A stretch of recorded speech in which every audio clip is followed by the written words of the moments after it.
Hello guys, welcome to our channel Dolly Talks.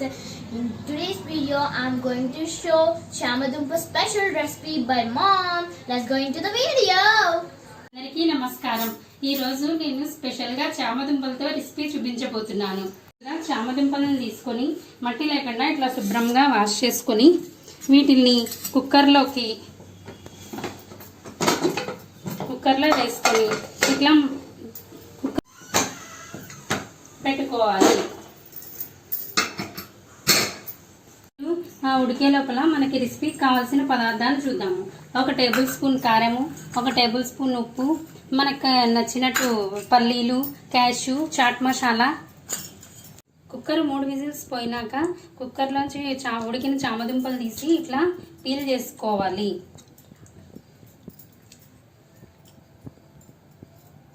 ఉడికిన చామదుంపల్ని ఈ విధంగా పీల్ చేసుకొని ఉంచుకొనవలెను.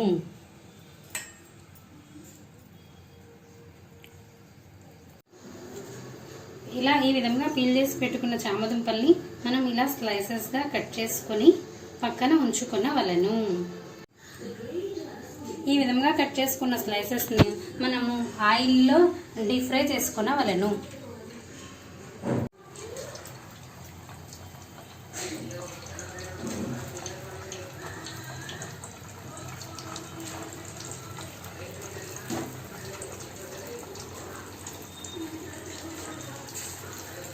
మనం ఒక ప్యాన్ తీసుకొని పోపుకు సరిపడా ఆయిల్ వేసుకొని అది వేడెక్కాక పోపు దినుసులు వేసి అవి వేగినాక కరివేపాకు, మనం వేయించి పక్కన పెట్టుకున్న చామదుంపలు వేసి బాగా కలిపి అందులో దానికి సరిపడా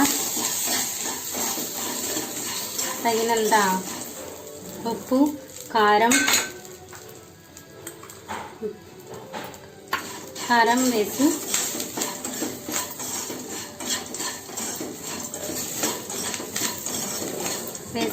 మనం ఇష్టం అనుకుంటే పల్లీలు, క్యాష్యూ అవి కూడా వేసుకొని కొద్దిసేపు వేయించి కొంచెం చాట్ మసాలా వేసి బాగా కొంచెం ఫ్రై అయ్యేంత వరకు ఉంచుకొని సర్వ్ చేస్తే చామదుంపలు ఫ్రై రెడీ. మీకు ఈ వీడియో నచ్చినట్లయితే మా ఛానల్ని లైక్ చేయండి, సబ్స్క్రైబ్ చేయండి, కామెంట్ చేయండి. ఊరించే చామదుంపల ఫ్రై రెడీ.